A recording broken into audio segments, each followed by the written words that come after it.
This isn't about politics anymore. This is about survival.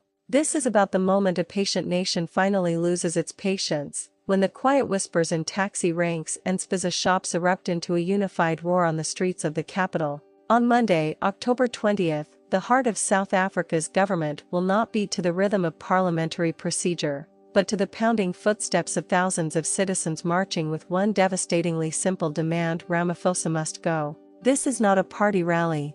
This is not opposition propaganda. This is a raw, grassroots cry of betrayal from the very people who were promised a new dawn only to be left standing in the lingering, cold darkness of broken promises. And this time, they are not asking. They are demanding. The organizers are two groups you won't find on any ballot paper: the civic movement #StandUpSA and the youth-led collective Enough is Enough.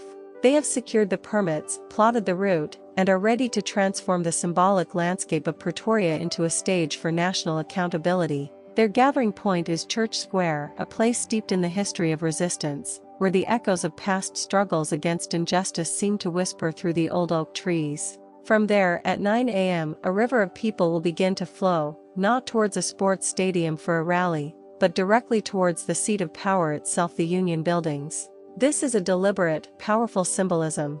They are walking from the People's Square to the President's office, retracing the journey of democracy itself, but this time, to deliver a verdict of failure. Think about that journey for a moment. It is a living metaphor. The marchers will pass monuments and government buildings, symbols of the state that was meant to serve them.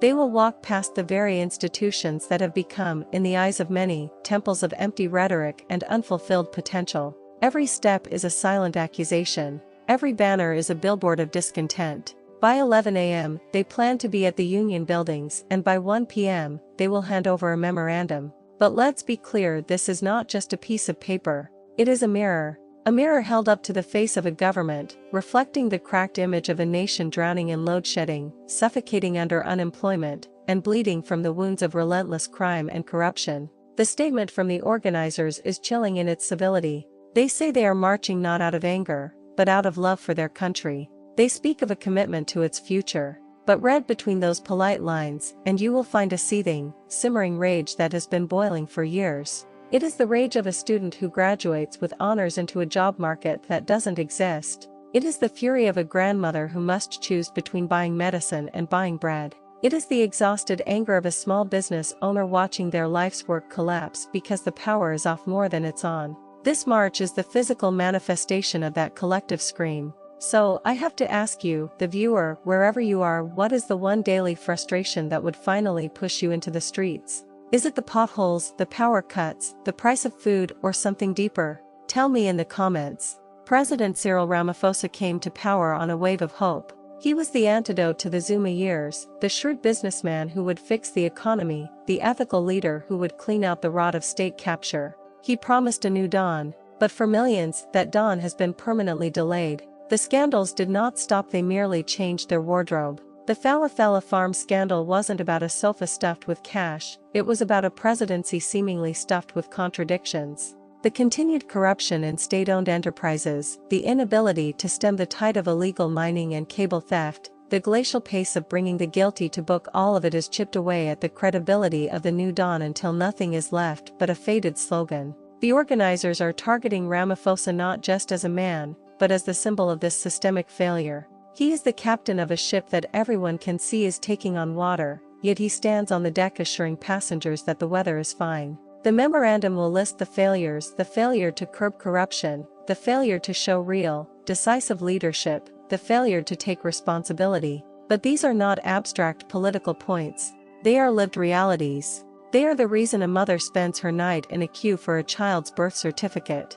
They are the reason a factory closes its doors. They are the reason hope has become a scarce commodity in the land of plenty. This movement's power lies in its origin. It is not being driven by a political party with an axe to grind or a leader hungry for power. It is a civic uprising. It is neighbors talking to neighbors, workers in group chats, students on campuses, all reaching the same conclusion at the same time: we can no longer wait for salvation from above. We must demand it. This cross-cutting, grassroots nature makes it far more dangerous to the status quo than any opposition party rally. It represents a collapse of trust that transcends political affiliation. It is the sound of the social contract tearing. Let's talk about the people who will march. They are not the usual suspects. They are the normally silent, the too busy trying to survive to protest crowd. They are the pensioners who fought for this democracy and now watch it being hollowed out. They are the young people who have only known the broken promises of the post-apartheid era. They are the nurses, the teachers, the street vendors, the backbone of the country that has been bent to its breaking point. Their presence on the streets is the most powerful indicator of how deep the disillusionment runs. Now, consider the government's likely response. They will speak of the right to protest. They will promise to receive the memorandum and engage. But the marchers have heard this script before. They have seen commissions of inquiry that cost billions and produce dusty reports. They have heard law enforcement is taking action while known corrupt individuals walk free. The true test of this march will not be on Monday, it will be in the weeks and months that follow. Will this be another moment of catharsis that fades into the news cycle, or will it be the spark that ignites a sustained, unenurable civic movement? Here is another question for you. Do you believe peaceful, citizen-led marches like this can actually force a sitting president to resign, or are they just a pressure valve that lets off steam for the system? Type yes or no and tell me why below. The march is also a direct challenge to the ruling party's own internal dynamics. The ANC is fractured, with factions watching each other with suspicion. A massive, peaceful, citizen-led protest calling for their president's head is a nightmare scenario. It emboldens his rivals within the party and exposes the deep rift between the party and the people it claims to represent. The ANC can no longer rely on liberation nostalgia to secure loyalty. The voters and now the protesters are measuring them by the electricity in their homes and the food on their tables, and they are finding them desperately wanting. There is a profound sadness beneath the anger. This is a march born of love, as the organizers say, but it is the love of something that is dying.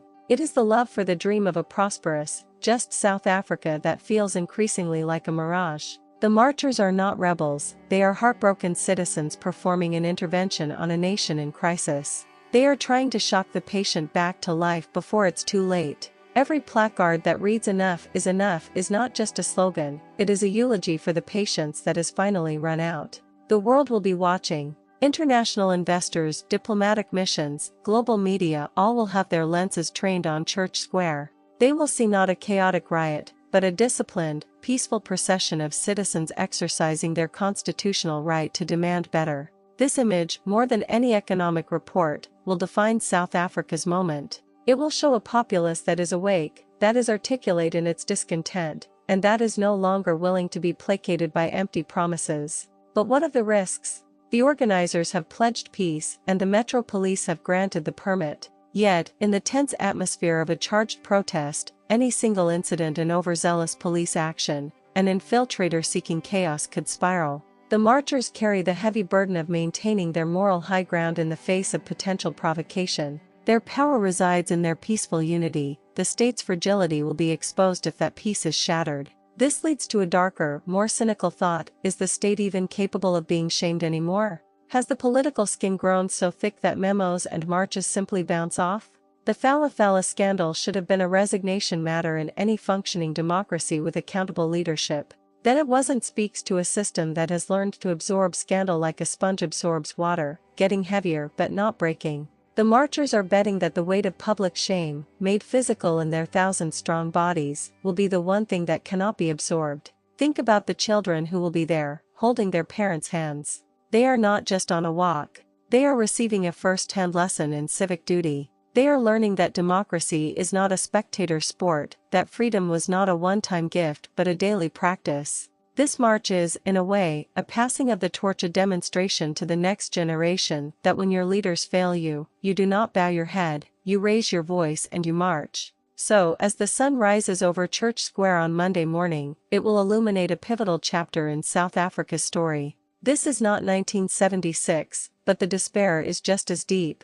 This is not 1994, but the longing for a better future is just as potent. This is 2025, and the people are using the tools of the democracy they fought for to save it from those entrusted to protect it. They are walking to the union buildings not to burn them down, but to reclaim them. They are going to the seat of power to remind power where it truly resides, with the people. When the memorandum is handed over, a silence will fall. In that silence, the question hanging in the air will be louder than any chant. What will you do now? Will President Ramaphosa hear the footsteps on his doorstep as a nuisance or as the most important message of his presidency? The fate of his legacy, and perhaps the immediate stability of the nation, rests on his answer. Share this video if you believe the power of a peaceful people is the most formidable force on earth. The streets of Pretoria are about to write a letter to the president. The whole world is waiting to see if he knows how to read.